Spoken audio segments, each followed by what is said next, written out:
மாணவ நண்பர்கள் அனைவருக்கும் வணக்கம். இது உங்கள் பொன்வேல் பாண்டியன், நடப்பு நிகழ்வுகள் ஆசிரியர். இன்றைய தினம் ஜனவரி மாதம் 3ஆம் தேதி மற்றும் 5ஆம் தேதிக்குரிய நடப்பு நிகழ்வுகளை நம்ம தொகுத்து கொடுக்க போறோம். சரியா, ஆரம்பிக்கலாமா? இன்றைய தினம் ஞாபகம் வச்சுக்கோங்க, ஏற்கனவே சில மாணவர்கள் கேட்டிருந்தீங்க ஜனவரி மாதம் 3ஆம் தேதிக்குரிய நடப்பு நிகழ்வுகளை சேர்த்து இன்றைய தேதிக்கான நடப்பு நிகழ்வோட சேர்த்து நம்ம தொகுத்து கொடுக்க போறோம். சரியா, கவனமா இருக்குமா? ஃபுல்லா வீடியோஸ் பாருங்க, நடுவுல அப்பப்போ கேட்கிற கேள்விகளுக்கு கரெக்டா பதில் சொல்லுங்க. ஆரம்பிக்கலாம் இன்றைய தினத்திற்கான நடப்பு நிகழ்வு. ஃபர்ஸ்ட் பாயிண்ட் பாருங்க, சூப்பரான ஒரு செய்தி வந்திருக்குது பாருங்கம்மா.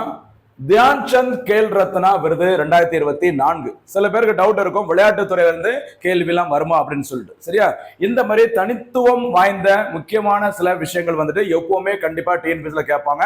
அதுக்கு ஒரு உதாரணம் தான் இந்த தியான் சந்த் கேல் ரத்னா விருது. பாருங்க, இந்தியாவில் விளையாட்டுத்துறைக்கான ஒரு உயரிய விருது. நமக்கு வந்து பாத்தீங்கன்னா குடிமக்களுக்கு வழங்கப்படும் உயரிய விருது உங்களுக்கு தெரிஞ்சிருக்கும், பாரத் ரத்னா விருது. அதே மாதிரி ராணுவத்துல வழங்கப்படும் உயரிய விருது பரம்வீர் சக்ரா விருது. அதே மாதிரி விளையாட்டுத்துறைக்கான இந்தியாவின் உயரிய விருது என்ன விருது அப்படின்னு சொல்லி பாத்தீங்கன்னா தியான் சந்த் கேல் ரத்னா விருது. சரியா, இந்த விருதை முதலில் பெற்றவர் யாரு அப்படின்னு பாத்தீங்கன்னா தமிழ்நாட்டை சேர்ந்தவர், இந்தியாவின் முதல் கிராண்ட் மாஸ்டர் யாருமா? விஸ்வநாதன் ஆனந்த் அவர்கள். சரியா, 91, 92 அந்த காலகட்டத்திற்காக தான் முதல் முறையாக ராஜீவ்காந்தி கேல் ரத்னா விருது அப்படிங்கிற பேர்ல இந்த விருதுகள் வந்து வழங்கப்பட்டது. சரியா, அதற்கு பிறகு சரியா பிஜேபி கவர்மெண்ட் வந்ததுக்கு அப்புறம் ராஜீவ்காந்தி அந்த பேரை தூக்கிட்டு அதுக்கு பதிலாக என்ன பண்ண கொண்டு வந்தாங்க, இந்தியாவில் ஹாக்கி அப்படின்னாலே மறக்க முடியாத ஒரு நபர் மேஜர் தயான் சந்த் அல்லது மேஜர் தயான் சந்த். சரியா, அவருடைய பிறந்த நாள் தான் இந்தியாவில் ஆகஸ்ட் 29ஆம் தேதி தேசிய விளையாட்டு தினமாக கொண்டாடப்படுகிறது. சரியா, அதனால விளையாட்டுடன் தொடர்புடைய நபரை பேரை நம்ம இந்த விளையாட்டு துறைக்கான உயரிய விருதுல வச்சுக்கலாம் அப்படின்னு சொல்லிட்டு தான் என்ன பேர் சேர்த்துக்கிறாங்க, தியான் சந்த் கேல் ரத்னா விருது. 24ஆம் ஆண்டிற்கான விருது ஒரு 4 நபர்களுக்கு அறிவிக்கப்பட்டுள்ளது. சரிங்களா, அதுல முக்கியமான ஒரு நபர் யாருன்னு சொல்லி பாருங்க, தமிழ்நாட்டை சேர்ந்தவர் டி குகேஷ். உங்களுக்கு தெரிஞ்சிருக்கும் நினைக்கிறேன். சிங்கப்பூரில் நடைபெற்ற உலக செஸ் சாம்பியன்ஷிப் போட்டியில 18 வயதில் சரியா சாம்பியன் பட்டத்தை வின் பண்ணியிருந்தாரு. அதன் மூலம் என்ன சாதனை படைச்சாங்க, உலகிலேயே இளம் வயதில் உலக செஸ் சாம்பியன் பட்டத்தை வென்ற நபர் அப்படிங்கிற சாதனை யார் படைச்சிருக்கிறாங்க, டி குகேஷ். அது பாருங்க, இளம் வயது உலக செஸ் சாம்பியன் 2024. இது தவிர 44வது மற்றும் 45வது செஸ் ஒலிம்பியாட் அப்படிங்கிறது 2 ஆண்டுகளுக்கு ஒரு முறை நடைபெறும் முக்கியமான ஒரு செஸ் போட்டி தொடர். சரியா, அதுல 44வது செஸ் ஒலிம்பியாட் போட்டி தமிழ்நாட்டில் சென்னையில் நடைபெற்றது. அதுல தனிநபர் பிரிவுலையும் சரி, ஓகேவா. அதே மாதிரி 45வது செஸ் ஒலிம்பியாட் போட்டி நடைபெற்ற நாடு ஹங்கேரியின் தலைநகரம் புடாபெஸ்ட் நகரில் 45வது செஸ் ஒலிம்பியாட் போட்டி நடைபெற்றது. இந்த 2 செஸ் ஒலிம்பியாட் போட்டியிலும் தனிநபர் பிரிவில் தங்கம் வென்ற சாதனை படைத்தவர் யாரு, டி குகேஷ். பொதுவாக இந்த தியான் சந்த் கேல் ரத்னா விருது அப்படிங்கிறது யாருக்கு கொடுப்பாங்க அப்படின்னா, ஒரு 4 ஆண்டுகள் விளையாட்டுத்துறையில பல்வேறு சாதனைகளை யார் படைச்சிருக்காங்களோ அவங்களுக்கு தான் இந்த விருது வழங்கப்படும். சரியா, அதுல முக்கியமான நபர் யாரு, டி குகேஷ், மறந்துடாது. அடுத்து பாத்தீங்கன்னா ஹர்மன் பிரீத் சிங், ரொம்ப ஒரு முக்கியமான ஒரு நபர், இந்திய ஆடவர் ஹாக்கி அணியின் கேப்டன். சரியா, 2016ஆம் ஆண்டு 2020ஆம் ஆண்டிற்கான இந்த டோக்கியோ ஒலிம்பிக் போட்டி 2021ஆம் ஆண்டு நடைபெற்றது. இந்த டோக்கியோ ஒலிம்பிக் போட்டியில சரி, இப்ப சமீபத்தில் நடந்து முடிஞ்ச 2024ஆம் ஆண்டிற்கான பாரிஸ் ஒலிம்பிக் போட்டியிலும் சரி, இந்திய ஆடவர் ஹாக்கி அணி வெண்கல பதக்கங்களை வென்றது. அடுத்தடுத்து 2 ஒலிம்பிக் போட்டியில இந்திய ஆடவர் ஹாக்கி அணி வெண்கல பதக்கத்தை வென்றது. அந்த ஆடவர் ஹாக்கி அணியின் கேப்டனாக செயல்பட்டவர், நிறைய கோல் கூட அடிச்சிருப்பாரு, அந்த நபர் தான் யாரு, ஹர்மன் பிரீத் சிங். அவருக்கும் இந்த தியான் சந்த் கேல் ரத்னா விருது அறிவிக்கப்பட்டுள்ளது. ஓகேவா. அடுத்து முக்கியமான ஒரு நபர் பாருங்க, பேரா தடகளம், மாற்றுத் திறனாளிகளுக்கான அந்த தடகள பிரிவுல, ஓகேவா, உயரம் தாண்டுதல் பிரிவுல எங்கு நடைபெற்ற போட்டிமா, பாரிஸ் பேரா ஒலிம்பிக். சரியா, 2024ஆம் ஆண்டிற்கான இந்த கோடைகால ஒலிம்பிக் போட்டி நடைபெற்ற இடம் பாரிஸ். அந்த கோடைகால ஒலிம்பிக் போட்டி நடந்து முடிஞ்ச உடனே யாருக்கான சிறப்பு ஒலிம்பிக் போட்டி நடக்கும், பேரா ஒலிம்பிக் போட்டி அப்படின்னு சொல்ற மாற்றுத் திறனாளிகளுக்கான ஒலிம்பிக் போட்டி. அந்த போட்டியில உயரம் தாண்டுதல் பிரிவில் தங்க பதக்கத்தை வென்றவர் யாரு, பிரவீன் குமார். அவருக்கும் இந்த தியான் சந்த் கேல் ரத்னா விருது அறிவிக்கப்பட்டுள்ளது. சரிங்களா, உயரம் தாண்டுதல் அப்படின்னாலே பேரா ஒலிம்பிக்ல முக்கியமான ஒரு நபர் தமிழ்நாட்டை சேர்ந்தவர், மறக்க கூடாது. யாருமா, யாரு, மாரியப்பன் தங்கவேலு. சரியா, 2016ஆம் ஆண்டிற்கான ஒலிம்பிக் போட்டி பிரேசிலின் ரியோ டி ஜெனீரோவில் நடைபெற்றது. அந்த போட்டியில தங்க பதக்கத்தை வென் பண்ணாரு மாரியப்பன். அடுத்து 2020 சரியா டோக்கியோ ஒலிம்பிக் போட்டியில வெள்ளி பதக்கத்தை வின் பண்ணாங்க. இந்த பாரிஸ் ஒலிம்பிக் போட்டியில மாரியப்பன் அவர்கள் வெண்கல பதக்கத்தை வின் பண்ணாங்க. தொடர்ந்து 3 பாரா ஒலிம்பிக்ல பதக்கம் வின் பண்ணி சாதனை படைச்சிருக்கிறாரு யாரு, தமிழ்நாட்டை சேர்ந்த மாரியப்பன் தங்கவேல். இங்க பாக்குறது பிரவீன்குமார் அவர்கள் கவனமா இருக்கும். அடுத்து மனு பாக்கர், ரொம்ப ரொம்ப ஒரு முக்கியமான நபர். சரியா, இந்த பாரிஸ் ஒலிம்பிக் போட்டியில பாத்தீங்கன்னா தனிநபர் பிரிவுலையும் சரி, கலப்பு இரட்டையர் பிரிவுலையும் சரி, துப்பாக்கி சுடுதல் போட்டியில 2 வெண்கல பதக்கத்தை வென்று சாதனை படைச்சிருக்கவங்க யாரு? மனு பாக்கர். ஒரு ஒலிம்பிக் போட்டியில 2 பதக்கத்தை வென்ற முதல் இந்தியர், ஒரே இந்தியர் யாருதான்? மனு பாக்கர். இந்த 4 நபர்களுக்கும் என்ன விருது அறிவிச்சிருக்கிறாங்கன்னா தியான்சந்த் கேல் ரத்னா விருது. இந்த விருதானது 91, 92 முதல் வழங்கப்பட்டு வருகிறது. இந்த விருதை வென்ற முதல் இந்தியர் தமிழ்நாட்டை சேர்ந்த இந்தியாவின் முதல் கிராண்ட் மாஸ்டர் விஸ்வநாதன் ஆனந்த். சமீபத்துல ஒரு 4 நபர்களுக்கு இந்த விருது வழங்கி இருக்கிறாங்க. முக்கியமானது, ஓகேவா? விட்டுறாதீங்க, ரொம்ப ரொம்ப முக்கியமான ஒரு ஏரியா இந்த விருது, ஓகேவா? அடுத்து இந்த விருது வழங்கப்படும் போது பாத்தீங்கன்னா அப்படியே அர்ஜுனா விருது, என்ன விருதுமா? அர்ஜுனா விருதும் அறிவிக்கப்பட்டது. அந்த தியான்சந்த் கேல் ரத்னா விருதுக்கு பிறகு 2வது அதிக மதிப்புமிக்க விளையாட்டு விருது எதுன்னு கேட்டீங்கன்னா இந்த அர்ஜுனா விருது. இந்த அர்ஜுனா விருது மொத்தம் 32 நபர்களுக்கு அறிவிக்கப்பட்டுள்ளது. இந்த 32 விருதுகள்ல ஒரு 3 நபர்கள் எங்க உள்ளவங்க? நம்மளுடைய தமிழ்நாட்டை சேர்ந்தவர்கள். சரியா, அந்த 3 நபர்களும் பாத்தீங்கன்னா பாரா ஒலிம்பிக் போட்டியில, சரிங்களா, பேட்மிண்டன் போட்டிகள்ல சில பதக்கங்களை வின் பண்ணி சாதனை படைச்சிருக்கிறாங்க. யாருன்னு சொல்லி பாருங்க. ஒருத்தங்க துளசிமதி, இந்த பாரிஸ் பாரா ஒலிம்பிக் போட்டியில வெள்ளி பதக்கத்தை வென்றிருக்கிறாங்க. அதுக்கப்புறம் நித்யஸ்ரீ மற்றும் மனிஷா 2 பேரும் பார்த்தீங்கன்னா இந்த பாரிஸ் பாரா ஒலிம்பிக் போட்டியில வெண்கல பதக்கத்தை வின் பண்ணிருக்கிறாங்க. இந்த 3 நபர்களுக்கும் என்ன அவார்டு கொடுத்திருக்காங்கன்னா அர்ஜுனா விருது அறிவிக்கப்பட்டுள்ளது. சரிங்களா, இது தவிர துரோணாச்சாரியா விருது சிறந்த பயிற்சியாளர்களுக்கு ஒரு 3 நபர்கள் கொடுத்திருந்தாங்க. அதுக்கப்புறம் பாத்தீங்கன்னா சண்டிகர் பல்கலைக்கழகத்திற்கு மௌலானா அபுல் கலாம் ஆசாத் கோப்பை வழங்கப்பட்டது. கல்வித்துறையில யாரு சிறப்பாக இந்த விளையாட்டு துறையை சாதிச்சிருக்காங்களோ அவங்களுக்கு என்ன கோப்பை கொடுப்பாங்க? மௌலானா அபுல் கலாம் ஆசாத் கோப்பை சண்டிகர் பல்கலைக்கழகத்திற்கு வழங்கப்பட்டது. சரியா, இது எல்லாமே சீக்கிரமா வழங்க போறாங்க. விளையாட்டுத்துறைக்கான முக்கியமான விருதுகள் இந்த விருதுகள் தான். கவனம் பாருங்க. அடுத்த செய்தி போலாமா? அடுத்த செய்தி பாருங்க, முக்கியமான ஒரு சுற்றுச்சூழல் தொடர்பான ஒரு செய்தி. சரியா, இந்த மாதிரி ஏரியாவில இருந்து அடிக்கடி கேள்விகள் நிறைய எப்பவுமே கேட்பாங்க. சரி பாருங்க, மத்திய நிலத்தடி நீர் வாரிய அறிக்கை. சரியா, அந்த கிரவுண்ட் வாட்டர் தொடர்பான ஒரு அறிக்கை. சரியா, இது வந்து ஒரு ஆண்டிற்கான அறிக்கை. இந்த அறிக்கை யார் வெளியிட்டிருக்காங்க அப்படின்னு சொல்லி பாருங்க. உலக சுகாதார அமைப்பு, வேர்ல்ட் ஹெல்த் ஆர்கனைசேஷன் மற்றும் குடிநீருக்கான இந்திய தர நிர்ணய அமைப்பு, இந்த 2 பேரும் சேர்ந்து ஒரு அறிக்கை வெளியிட்டிருக்கிறாங்க. அவங்க என்ன சொல்லியிருக்காங்க அப்படின்னா பாருங்க, இந்த 2 அமைப்புகளும் நிர்ணயித்துள்ள 1 லிட்டர் தண்ணீரில் 45 மில்லி கிராம் நைட்ரேட் மாசுபாடு இருக்கலாம் என்ற அனுமதிக்கப்பட்ட அளவை காட்டிலும் அதிக மாசுபாடு உள்ள மாநிலங்கள். சரியா, என்ன சொல்லியிருக்காங்கன்னா 1 லிட்டர் தண்ணில எவ்வளவு மாசுபாடு இருக்கலாம்? நைட்ரேட் மாசுபாடு 45 மில்லி கிராம் வரைக்கும் நைட்ரேட் கலந்த கலவை இருக்கலாம் அப்படின்னு சொல்லியிருக்கிறாங்க. சரியா, இதையும் தாண்டி அதையும் தாண்டி சொல்லுவாங்கல்ல, அந்த மாதிரி இந்த 45 மில்லி கிராமை தாண்டி நைட்ரேட் மாசுபாடு அந்த தண்ணீர் வந்துட்டு எங்கெல்லாம் அதிகமா இருக்கு அப்படின்னு சொல்லிட்டு ஒரு பட்டியலை வெளியிட்டு இருக்கிறாங்க. அந்த பட்டியல யார் இருக்கிறா பாத்துக்கோங்க. தமிழ்நாடும் இருக்குது. தமிழ்நாடு, கர்நாடகா, ராஜஸ்தான் 40% மாதிரிகளில் இந்த நைட்ரேட் மாசுபாடு அதிகமாக உள்ளது. சரி, அப்போ ஒரு 100 மாதிரி, ஒரு 100 சாம்பிள் எடுத்து பார்த்திருக்காங்கன்னா அது 40க்கு மேல அந்த சாம்பிள்ல எது இருக்குது? 45% மில்லி கிராமுக்கு அதிகமான நைட்ரேட் மாசுபாடு இருக்குது. அதுல ஒரு மாநிலம் தமிழ்நாடா இருக்குது. கவனமா இருக்கு. சரியா, அடுத்து இந்த பாதிப்பு, ஒருவேளை இந்த நைட்ரேட் மாசுபாடு தண்ணீர்ல அதிகமா இருந்துச்சுன்னா என்ன பாதிப்பு ஏற்படும் அப்படின்னு சொல்லி பாத்தீங்கன்னா, ஃபர்ஸ்ட் குழந்தைகளை தான் அதிகமா பாதிக்குது. பாருங்க, குழந்தைகளிடையே தோல் நீல நிறத்தில் மாறும். சரியா, அடுத்து ப்ளூ பேபி சிண்ட்ரோம் அப்படின்னு சொல்றாங்க. அந்த நோய்க்கு என்ன பேரு? ப்ளூ பேபி சிண்ட்ரோம் அப்படிங்கிற மாதிரி சொல்றாங்க. ஓகேவா, அதுக்கு காரணம் இந்த நைட்ரேட் அளவு அதிகரிக்கிறதுனால. ஓகேவா, அதே மாதிரி யுரேனியம் மாசுபாடு, யுரேனியம் வந்து அதிகமா கலந்துருந்தா நமக்கு பாதிக்கக்கூடிய உறுப்பு என்னமா? சிறுநீரக பாதிப்பு ஏற்படும் அப்படிங்கிற மாதிரி சொல்லியிருக்கிறாங்க. சரியா, அடுத்த செய்தி போலாமா? அடுத்த செய்தி பாருங்க, முக்கியமானது இந்திய பொருளாதாரம் தொடர்பான ஒரு செய்தி, வேலை வாய்ப்பு தொடர்பான ஒரு அறிக்கை. பாருங்க, இந்தியாவில் வேலை வாய்ப்பு மத்திய அரசு அறிக்கை. சரியா, இந்த அறிக்கை வெளியிட்டது யாரு அப்படின்னு சொல்லி பாத்தீங்கன்னா மத்திய அமைச்சர் யாரு அப்படின்னு சொல்லி பாத்தீங்கன்னா மன்சுக் மாண்டவியா. தற்போது மத்திய தொழிலாளர் நலத்துறை அமைச்சராக இருப்பவர் தான் மன்சுக் மாண்டவியா. இவர் தான் இந்தியாவில வேலை வாய்ப்பு என்ன மாதிரி கண்டிஷன் இருக்கு அப்படிங்கிற ஒரு அறிக்கை வெளியிட்டு இருக்கிறார். சரியா, என்ன சொல்லியிருக்காங்க அப்படிங்கறத பாருங்க. 2014, 2024 அதாவது பிஜேபி கவர்மெண்ட் சரியா ஆட்சி பிடிச்சது எப்போ? 2014ஆம் ஆண்டு ஆட்சி பிடிச்சாங்கல்ல, அதுல இருந்து 2024ஆம் ஆண்டு அதாவது ஒரு 10 ஆண்டுகள்ல என்ன மாற்றங்கள் அப்படிங்கிறத சொல்லியிருக்கிறாங்க. பாருங்க, நாட்டில் வேலைவாய்ப்பு விகிதம் 36% அதிகரித்து 64.33 கோடி வேலை வாய்ப்புகள் வழங்கப்பட்டுள்ளது அப்படிங்கிற மாதிரி சொல்லியிருக்கிறாங்க. எத்தனை சதவீதம் இந்த 10 ஆண்டுகள வேலைவாய்ப்பு அதிகரிச்சிருக்குதா? 36% அதிகரிச்சிருக்கு அப்படின்னு சொல்லியிருக்கிறாங்க. சரியா? பாருங்க, துறைகள் வாரியாக வளர்ச்சி, வேலைவாய்ப்பு வளர்ச்சி எப்படின்னு சொல்லி பாத்தீங்கன்னா 2014-23 மூன்றுமே பாத்தீங்கன்னா இந்த ஆண்டுகளை கொடுத்திருக்காங்க. வேளாண் துறையில் வேலைவாய்ப்பானது 19% வளர்ச்சி அடைந்துள்ளதாக அறிவிக்கப்பட்டுள்ளது. அதே மாதிரி இரண்டாம் நிலை தொழில் அப்படின்னு சொல்ற உற்பத்தி துறையில் வேலைவாய்ப்பானது 15% அதிகரித்துள்ளதாக அறிவிக்கப்பட்டுள்ளது.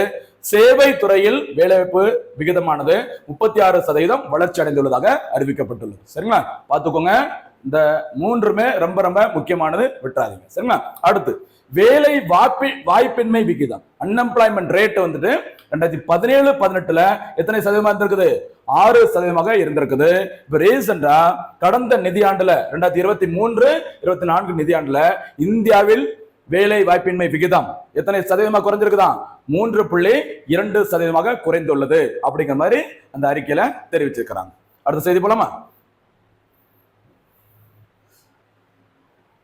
அடுத்து பாருங்க, அதனுடைய செய்தி தான் தொடர்ச்சியான செய்தி. பாருங்கம்மா, வேலை வாய்ப்பு விகிதம் சரியா 2017-18 ஆண்டு 46.8% உயர்ந்துள்ளது. அதே சமயத்துல கடந்த நிதியாண்டு பாத்தீங்கன்னா இந்த வேலைவாய்ப்பு வழங்கும் விகிதமானது 58.2% உயர்ந்துள்ளதாக அறிக்கையில் தெரிவிக்கப்பட்டுள்ளது. சரிங்களா? இது ஒரு முக்கியமான வேலைவாய்ப்பு தொடர்பான ஒரு செய்தி. அடுத்து தமிழ்நாடு அரசு தொடர்பான ஒரு கல்வி தொடர்பான ஒரு செய்தி பாருங்க. பள்ளி படிப்பு இடைநிற்றல், அதை டிஸ்கன்டினியூ பண்ணிட்டு போறாங்கல்ல, அது தொடர்பான ஒரு அறிக்கை. மத்திய அரசின் கல்வித்துறை ஒரு ஆய்வுகளை மேற்கொண்டு ஒரு அறிக்கையை வெளியிட்டிருக்கிறாங்க. அந்த அறிக்கையில தமிழ்நாடு பத்தி ஒரு செய்தி வெளியிட்டிருந்தாங்க. என்ன செய்தி அப்படின்னா பாருங்க, 2019 ஆண்டில் தமிழ்நாட்டில் பள்ளி படிப்பை தொடங்கிய ஒரு 100 சிறுவர்களில் நடுநிலை பள்ளி படிப்பை முடித்தவர்கள் 99%. ஞாபகம் வச்சுக்கோங்க, நடுநிலை பள்ளி, அதாவது பள்ளி படிப்பு ஸ்கூல் எஜுகேஷன் ஸ்டார்ட் பண்ணிட்டாங்கன்னா அட்லீஸ்ட் அவங்க என்ன பண்றாங்க, ஒரு 99% பேர் ஓகேவா என்ன பண்றாங்களா, நடுநிலை பள்ளி வரைக்குமாச்சும் படிக்கிறாங்க. அந்த சதவீதமானது 2024 ஆண்டில் எத்தனை சதவீதமாக உயர்ந்துள்ளது? 100%. அப்போ தமிழ்நாட்டுல கல்வியை ஆரம்பிச்சுட்டாங்கன்னா, சில பள்ளி படிப்பை ஆரம்பிச்சுட்டாங்கனாலே நடுநிலை பள்ளி வரைக்கும் என்ன பண்ணிடுறாங்க, 100% மாணவர்களும் அட்லீஸ்ட் நடுநிலை பள்ளி வரைக்கும் படிக்கிறாங்க அப்படிங்கிற மாதிரி இந்த அறிக்கையில தெரிவிக்கப்பட்டுள்ளது. சரியா? அது நடுநிலை பள்ளி. அடுத்து பார்த்தீங்கன்னா மேல்நிலை பள்ளி, சரியா, ஹையர் செகண்டரி ஓகேவா, பள்ளி படிப்பை முடித்த மாணவர்கள் 2019 ஆண்டு தமிழ்நாட்டில் 81.3% இருந்திருக்குது. இது இந்த ஆண்டு 2024 ஆண்டு கல்வி ஆண்டுல 89.2% உயர்ந்துள்ளது. அந்த டைம்ல மாணவிகள், சரியா, மாணவிகளுக்கான அந்த பங்களிப்பு பார்த்தீங்கன்னா 95.6% உயர்ந்துள்ளது அப்படி சொல்லிக்கிறாங்க. நம்ம ஏற்கனவே கடந்த வீடியோஸ்ல பார்த்திருக்கிறோம், இந்தியாவிலேயே உயர்கல்வி சேர்க்கை விகிதம் +2 முடிச்சுட்டு 18 இருந்து 23 வயசுக்கு உட்பட்ட அந்த மாணவர்கள் உயர்கல்வி படிக்கிறவங்க அந்த சதவீதத்துல எந்த மாநிலம் தொடர்ந்து முன்னணியில் இருக்கிறாங்க? தமிழ்நாடு தான் இந்தியாவில டாப்ல இருக்குது. பெரிய மாநிலங்கள்ல எவ்வளவு இருக்குது இந்தியாவில? தமிழ்நாட்டுல GER கிராஸ் என்ரோல்மெண்ட் ரேஷியோ தமிழ்நாட்டுல எவ்வளவு இருக்குது? 47%. இந்தியாவோட சராசரி இந்த GER எவ்வளவு இருக்குமா? எவ்வளவு இருக்குது? நம்ம ஏற்கனவே பார்த்துட்டோம், 28.4%. அப்ப தேசிய சராசரியை கம்பேர் பண்ணும்போது தமிழ்நாட்டின் உயர்கல்வி சேர்க்கை விகிதம் எப்படி இருக்குது? அதிகமா தான் இருக்குது. இதுக்கு நிறைய திட்டங்களை தமிழ்நாடு அரசு செயல்படுத்திட்டு வராங்க, உங்களுக்கு தெரிஞ்சிருக்கும். சரியா? இல்லம் தேடி கல்வி திட்டம், சரியா, புதுமை பெண் திட்டம், அந்த மாதிரி நிறைய திட்டங்களை தமிழ்நாடு செயல்படுத்தி வர்றதுனால இந்த மாதிரி சாதனைகளை படைச்சிருக்காங்க அப்படிங்கிற மாதிரி இந்த ரிப்போர்ட்ல சொல்லியிருக்கிறாங்க. அடுத்த செய்தி போலாமா? அடுத்த செய்தி பாருங்க, ஒரு முக்கியமான சயின்ஸ் அண்ட் டெக்னாலஜி தொடர்பான செய்தி. இதுவும் நம்ம ரொம்ப நாளாவே தொடர்ந்து பார்த்துட்டே இருக்கும். சில செய்திகள் தொடர்ந்து செய்தியில வந்துச்சுன்னா அது கண்டிப்பா வாட்ச் பண்ணிட்டே இருங்க.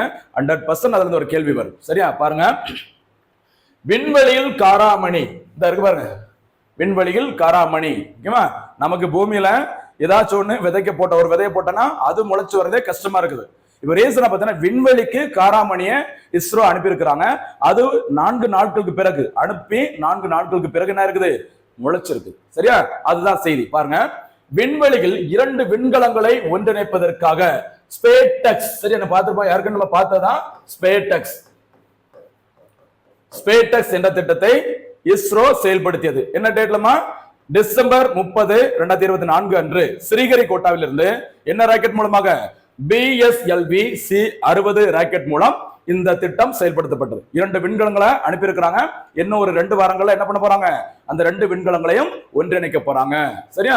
அதுக்கு முன்னாடி அதுல அனுப்பும்போது சரியா பிஎஸ்எல்வி புவிவட்ட சோதனை அலகு 4, அதாவது என்ன சொல்லுவாங்க, போயம். சரியா? போயம் 4 அப்படிங்கிற அந்த கருவியில காராமணி விதைகளை யார் அனுப்பியிருக்கிறான், இந்திய விண்வெளி ஆராய்ச்சி கழகமான இஸ்ரோ அனுப்பியிருக்கிறாங்க. இது அனுப்பப்பட்டு 4வது நாளில் தற்போது அந்த காராமணி விதைகள் என்ன இருக்குது, முளைத்திருக்குது. சரியா? இந்த மாதிரி இருந்துச்சுன்னா ஃபியூச்சர்ல மனிதர்கள் வாழ்வதற்கு ஒரு ஏற்ற சூழ்நிலை விண்வெளியில அல்லது வேற்று கிரகத்துல இருக்குதா அப்படிங்கிற ஆராய்ச்சிக்காக இது மிகுந்த பயனுள்ளதாக இருக்கும் அப்படிங்கிற மாதிரி சொல்லிக்கிறாங்க. சரியா? இந்த திட்டம் எதற்காகமா, ஸ்பேடெக்ஸ் திட்டம் எதற்காக, இந்தியா 2035ஆம் ஆண்டுக்குள்ள எதை உருவாக்க போறாங்க, பாரதிய அந்தரிக்ஷா ஸ்டேஷன், இந்திய விண்வெளி நிலையத்தை உருவாக்க போறாங்க. அதுக்கு முன்னோட்டமாக தான் ஒரு திட்டம் செயல்படுத்தி பார்க்கப்பட்டது. அதுக்கு தான் என்ன பேரு, ஸ்பேடெக்ஸ் திட்டம். அந்த திட்டத்தில் அனுப்பப்பட்ட அந்த போயம் கருவியில தான் எது அனுப்பியிருக்கிறாங்க, காராமணி. ஓகேவா? அடுத்து போகலாம். அடுத்த செய்தி. அடுத்து பாருங்க, சுகாதாரம் தொடர்பான ஒரு செய்தி. சரியா?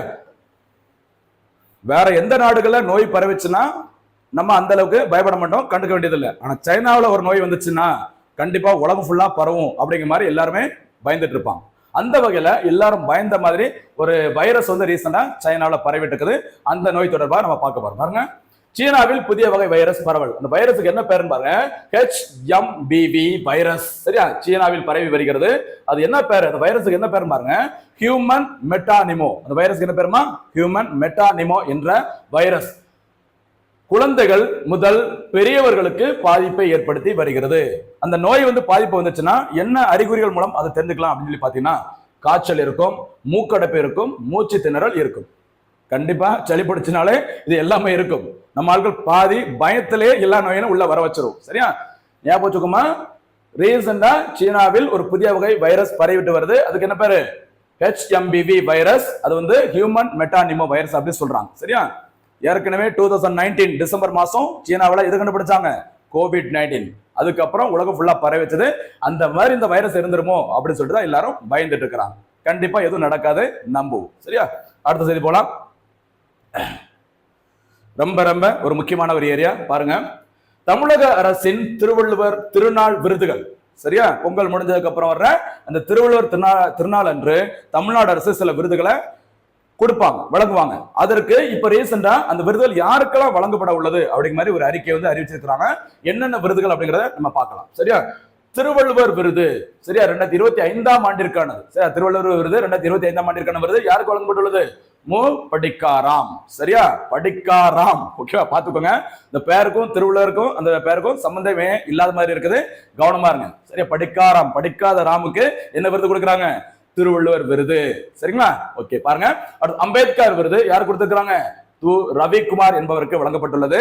அடுத்து தந்தை பெரியார் விருது, பெரியார் விருது வழங்கப்பட்டுள்ள நபர் விடுதலை ராஜேந்திரன் அவர்களுக்கு வழங்கப்பட்டுள்ளது. அடுத்து அண்ணா விருது வழங்கப்பட்டுள்ள நபரின் பெயர் எல் கணேசன். கணேசன் உங்களுக்கு தெரிஞ்சுக்கோங்க, பிள்ளையார், பிள்ளையார் தானே, முருகனோட அண்ணன் அப்படின்னு நினைச்சுக்கோங்க. அண்ணா விருது எல் கணேசன். அடுத்து பாரதியார் விருது வழங்கப்பட்டுள்ள நபர் 24ஆம் ஆண்டிற்கானது. எல்லாமே எந்த ஆண்டிற்கானது, இது 24ஆம் ஆண்டிற்கானது. திருவள்ளுவர் விருது மட்டும் 2025ஆம் ஆண்டிற்கானது. சரியா? பாருங்க, பாரதியார் விருது பாடலாசிரியர் கபிலன் என்பவருக்கு அறிவிக்கப்பட்டுள்ளது. அடுத்து பாரதிதாசன் விருது யாருக்கு வழங்கப்பட்டுள்ளது, கவிஞர் செல்வ கணபதி. கணேசன் வராரு, இங்க கணபதி வராரு, பாரதி கணபதி லிங்க் பண்ணிக்கோங்க, ஏதோ ஒரு வகையில உங்களுக்கு ஞாபகம் வரும். சரியா? அடுத்து திருவிக்கா, சரி, திருவி கல்யாண சுந்தரனார் விருது பார்த்தீங்கன்னா யாருக்கு அறிவிக்கப்பட்டுள்ளது, GR ரவீந்திரநாத் என்பவருக்கு அறிவிக்கப்பட்டுள்ளது. சரியா? ஓகே, நெக்ஸ்ட் அடுத்து கி.ஆ.பே. விஸ்வநாதம் விருது 2024ஆம் ஆண்டிற்கான விருது யாருக்கு அறிவிக்கப்பட்டுள்ளதுமா, வேமு பொதிய வெர்பன் என்பவருக்கு அறிவிக்கப்பட்டுள்ளது. சரி, இந்த பேரை பாருங்க, கி.ஆ.பே. ஒரு குழப்பற மாதிரி ஒரு இனிஷியலா வருதுல, அது மாதிரி இங்கேயும் பேரை பாருங்க, வேமு பொதிய வெர்பன். இந்த பேர் கனெக்ஷன்ல பாத்தீங்கன்னா ஆப்ஷனை பார்த்தா ஈஸியா அடிக்கலாம். சரியா?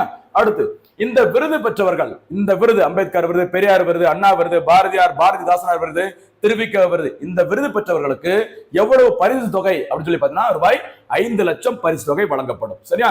இது தவிர சேர்த்து பாத்தீங்கன்னா ஒரு மெடல் கொடுக்குறாங்க, அந்த பதக்கம் 1 பவுன் தங்கம் ஆகும். சரியா? ஓகே, இது தவிர ஒரு பொன்னாடையும் போத்துறாங்க.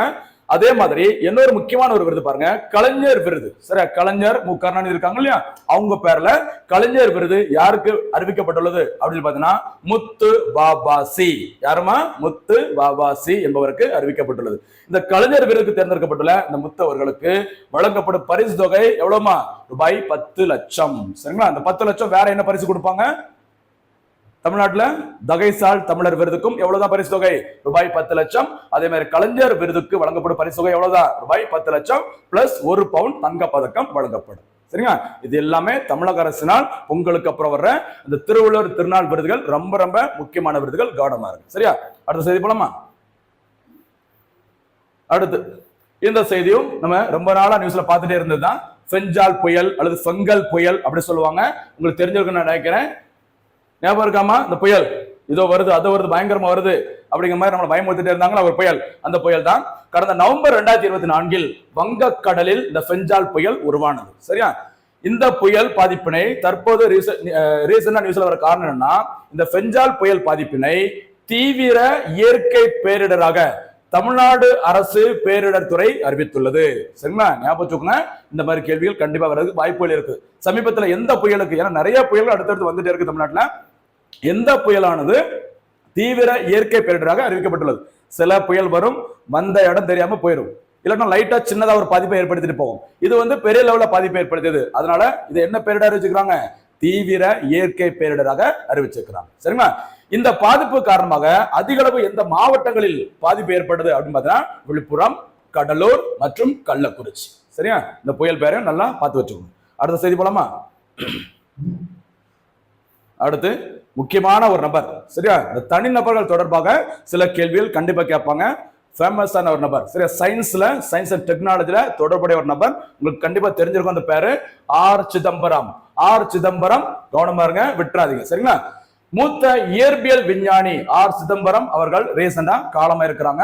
இவர் சென்னையில் பிறந்தவர். இவருடைய முழு பெயர் பார்த்தீங்கன்னா ராஜகோபால் சிதம்பரம். சரி, ராஜகோபால் சிதம்பரம் என்று அழைக்கப்படும் ஆர் சிதம்பரம் அவர்கள் புகழ்பெற்ற ஒரு இயற்பியல் விஞ்ஞானி. சரியா, பாருங்க எதுலாம் அவருடைய பங்களிப்பு இருக்கு அப்படிங்கறத நம்ம பார்க்க போறோம். 1974ல சரியா, இந்திய முதல் அணுகுண்டு பரிசோதனை எங்கு நடைபெற்றதுமா? ராஜஸ்தான் மாநிலம் தார் பாலைவனத்துல இருக்கிற பொக்ரான் அப்படிங்கிற இடத்துல தான் இந்தியா முதல் முறையாக என்ன பண்ணாங்க? அணுகுண்டு பரிசோதனை, நியூக்ளியர் டெஸ்ட் கண்டக்ட் பண்ணாங்க. அந்த சோதனைக்கு என்ன பேருமா?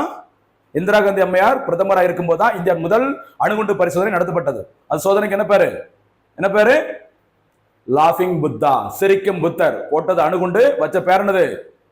சிரிக்கும் புத்தர். சரியா, அந்த சோதனை நடைபெற்ற போது அந்த பரிசோதனையில் முக்கிய பங்காற்றியவர் ஆர் சிதம்பரம் அவர்கள். சரியா, அடுத்து 98ஆம் ஆண்டு சரியா, வாஜ்பாய் அவர்கள் பிரதமராக இருக்கும் போது இந்தியா பார்த்தீங்கன்னா நவீன தொழில்நுட்பத்தை பயன்படுத்தி அடுத்தடுத்த நாட்கள்ல சரி மே 11ஆம் தேதியில இருந்து 13ஆம் தேதி வரைக்கும் என்ன டேட்ல, என்ன வருஷத்துல, 98ஆம் ஆண்டு இந்த சோதனையை நடத்தினாங்க. சரிங்களா, இந்தியாவின் 2வது அணுகுண்டு பரிசோதனையின் போது இவர் தலைமையில் அணுசக்தி துறை குழு உருவாக்கப்பட்டது. அங்க பங்களிப்பு இங்க பாத்தீங்கன்னா இவருடைய தலைமையில தான் 2வது அணுகுண்டு பரிசோதனைக்கான அணுசக்தி துறை குழு உருவாக்கப்பட்டது. இது தவிர என்னென்ன பதவிகள்லாம் ஆர் சிதம்பரம் அவர்கள் அனுபவிச்சிருக்கிறாங்க, ஓகேவா, நம்ம ஒரு சிறப்பான பங்களிப்பு ஆற்றிருக்காங்க அப்படின்னு சொல்லி பாத்தீங்கன்னா 1990ஆம் ஆண்டில் பாபா அணுசக்தி ஆராய்ச்சி மையத்தின் இயக்குநராக பதவி வகித்தவர் ஆர் சிதம்பரம் அவர்கள். இது தவிர 1993ல இந்திய அணுசக்தி ஆணையத்தின் அட்டாமிக் எனர்ஜி கமிஷனோட தலைவராகவும் பதவி வைத்தவர் ஆர் சிதம்பரம் அவர்கள். இந்த இருக்காங்க பாருங்க, ஓகேவா. அடுத்து 1994ல இருந்து 95 வரைக்கும் பாத்தீங்கன்னா சர்வதேச அணுசக்தி முகமையின் சரியா IAEA அப்படி சொல்றது, இன்டர்நேஷனல் அட்டாமிக் எனர்ஜி ஏஜென்சி அப்படி சொல்லுவாங்க. இது எங்கமா இருக்குது? இன்டர்நேஷனல் அட்டாமிக் எனர்ஜி ஏஜென்சி, சர்வதேச அணுசக்தி முகமை, ஆஸ்திரியா. சரியா, ஆஸ்திரியா தலைநகரம் வியன்னாவில் அமைந்துள்ள இந்த முகமையின் ஆளுநர் வாரிய தலைவராகும் பதவியில இருந்தவர் யாரு? நம்மளுடைய ஆர் சிதம்பரம் அவர்கள். சரியா, ஓகே. அடுத்து பாத்தீங்கன்னா 2001ஆம் ஆண்டு முதல் 2018ஆம் ஆண்டு வரை மத்திய அரசின் முதன்மை விஞ்ஞான ஆலோசகராகவும் பதவியில் இருந்தவர் ஆர் சிதம்பரம் அவர்கள். இவர் பெற்ற முக்கியமான 2 விருதுகள் பாத்தீங்கன்னா 1975ல பத்மஸ்ரீ விருது, அடுத்து 1999ல பத்ம விபூஷன் விருதையும் பெற்றவர் ஆர் சிதம்பரம். சரிங்களா, ஒரு முக்கியமான ஒரு இயற்பியல் விஞ்ஞானி ரீசன்ட் இறந்திருக்கிறாங்க. முக்கிய பங்களிப்பு அப்படின்னு சொல்லி பாத்தீங்கன்னா 2 அணுகுண்டு பரிசோதனையிலும் இவர் கலந்துக்கிறாரு. இது தவிர அணுசக்தி ஆராய்ச்சி மையத்தின் இயக்குநராகவும் இந்திய அணுசக்தி ஆணையத்தின் தலைவராகவும் அதே மாதிரி IAEA என்று அழைக்கப்படும் சர்வதேச அணுசக்தி முகமையின் ஆளுநர் வாரிய தலைவராகவும் பதவியேற்று பல்வேறு பொறுப்புகளை வைத்தவர் ஆர் சிதம்பரம் சமீபத்தில் காலமா இருக்கிறார். சரியா? அடுத்த செய்தி போலாமா? அடுத்து அண்டை நாடுகள் தொடர்பான செய்திகள், அதுவும் இந்தியாவுடன் தொடர்புடைய செய்திகள்னா ரொம்ப ரொம்ப முக்கியமானது. கொஞ்சம் பாருங்க. 50 வங்கதேச நீதிபதிகளுக்கு இந்தியாவில் பயிற்சி. இந்தியாவுக்கும் பங்களாதேஷுக்கும் நிறைய பிரச்சனைகள் போயிட்டு இருந்தாலும் அதை சமாதானப்படுத்துற மாதிரி, சரி பண்ற மாதிரி சில ஒப்பந்தங்கள், சில முயற்சிகள் நடைபெற்று வருகிறது. அதுல ஒரு விஷயமா பாருங்க. வங்கதேச நாட்டை சேர்ந்த 50 நீதிபதிகளுக்கு இந்தியாவில் பயிற்சி வழங்கப்பட உள்ளது. சரியா? இந்த பயிற்சி எங்கு வழங்கப்பட உள்ளது அப்படின்னு பாத்தீங்கன்னா தேசிய நீதித்துறை அகாடமியில் இந்த பயிற்சி வழங்கப்பட உள்ளது. சரிங்களா? இந்த தேசிய நீதித்துறை அகாடமியானது எங்க இருக்கு அப்படின்னு சொல்லி பாத்தீங்கன்னா மத்திய பிரதேச தலைநகரமான போபாலில் அமைந்துள்ளது. சரிங்களா? இப்படி கேள்விகள் வந்ததுனால இந்த அகாடமி, இந்த நிறுவனம் எங்க இருக்கு அப்படின்னு கேட்கலாம். கவனமா இருங்க. தேசிய நீதித்துறை அகாடமி எங்கமா இருக்குது? போபால் நகரம். அங்கதான் ரீசெண்டா 50 வங்கதேசத்தை சேர்ந்த நீதிபதிகளுக்கு பயிற்சி வழங்கப்படும் அப்படின்னு சொல்லியிருக்காங்க. அதற்கான மொத்த செலவையும் யார் ஏற்றுக்கிறார்? இந்திய அரசே செய்யும் அப்படிங்கிற மாதிரி அறிவிச்சிருக்கிறாங்க. சரியா? வங்கதேசத்தோட இடைக்கால தலைவர் யாருமா? வங்கதேச அரசின் இடைக்கால தலைவர் முகமது யூனுஸ். சரியா? 2006ஆம் ஆண்டு அமைதிக்கான நோபல் பரிசை வென்றவர். கவனமா இருங்க. இதுக்கு முன்னாடி வங்கதேச பிரதமராக இருந்தவர் ஷேக் ஹசீனா. கவனமா இருங்க. சரியா? அடுத்த செய்தி போலாமா? ஓகே, அவ்வளவுதான் இன்றைய தினத்திற்கான செய்திகளையும் சரி, ஜனவரி மாதம் 3ஆம் தேதிக்குரிய நடப்பு நிகழ்வுகளையும் சரி மொத்தமா தொகுத்து கொடுத்திருக்கோம். அடுத்து வீடியோட இறுதி பகுதியாக வழக்கம் போல என்ன கேட்போம்? முக்கியமான சில கேள்விகள். ஆரம்பிக்கலாமா? இன்றைய தினத்திற்கான கேள்விகள் பாருங்க. ஃபர்ஸ்ட் கேள்வி பாத்துக்கோங்க. ஒரு முக்கியமான ஒரு சர்வதேச செய்தியா கூட கேட்கிறேன். சரியா? சர்வதேச, இந்த செய்தி பாருங்க. சர்வதேச அணுசக்தி முகமையின் தலைமையிடம் எந்த நாட்டில் அமைந்துள்ளது? இதான் இந்த தினத்திற்கான முதல் கேள்வி. அடுத்து பாருங்க. சமீபத்தில் எந்த புயல் பாதிப்பினை தீவிர இயற்கை பேரிடராக தமிழ்நாடு பேரிடர் துறையானது அறிவித்துள்ளது? அதான் இந்த தினத்திற்கான இரண்டாவது கேள்வி. சரியா? அடுத்து மூன்றாவது கேள்வி பாத்துக்கோங்க. தமிழக அரசின் கலைஞர் விருது 2025ஆம் ஆண்டிற்கான கலைஞர் விருது யாருக்கு அறிவிக்கப்பட்டுள்ளது? இதான் இந்த தினத்திற்கான அடுத்த கேள்வி. சரிங்களா? நெக்ஸ்ட் அடுத்த கேள்வி பாத்தீங்கன்னா, சமீபத்தில் சீனாவில் புதிய வகை வைரஸ் பரவி வருகிறது. சரியா? அந்த வைரஸின் பெயர் என்ன? இதான் இந்த தினத்திற்கான அடுத்த 4வது கேள்வி. ஓகேவா? அடுத்த 5வது கேள்வி பாத்துக்கோங்க. இந்தியா இஸ்ரோ எந்த ஆண்டிற்குள் பாரதிய அந்தரிக்ஷா ஸ்டேஷன் என்று அழைக்கப்படும் இந்திய விண்வெளி நிலையத்தை உருவாக்க உள்ளதாக இலக்கு நிர்ணயித்துள்ளது? இதுதான் இந்த தினத்திற்கான கடைசி கேள்வி. சரியா? மொத்த கேள்விகளுக்கும் சிறப்பான முறையில பதில் சொல்லுங்க. எக்ஸ்ட்ரா வேணா போனஸ் ஒரு கேள்விமா, அது கூட நான் சொல்லிக்கிறேன். சமீபத்தில் தியான்சந்த் கேல் ரத்னா விருது அறிவிக்கப்பட்டுள்ள தமிழ்நாட்டை சேர்ந்த நபர் யார்? இதுதான் அடுத்த கேள்வியை கூட வச்சுக்கோங்க. மறக்காம எல்லா கேள்விகளுக்கும் சிறப்பான முறையில பதில் சொல்லுங்க. அந்த கேள்வி நம்பர் போட்டு கரெக்டா ஆர்டர் படி போடுங்க. அப்பதான் ஃபியூச்சர்ல உங்களுக்கு பார்க்கும்போது கொஞ்சம் ஈஸியா இருக்கும். சரியா? தொடர்ந்து பாருங்க. எல்லா கேள்விகளுக்கும் மறக்காம பதில் சொல்லுங்க. தேர்வில் வெற்றி பெறுங்கள். மீண்டும் சந்திக்கலாம். நன்றி, வணக்கம்.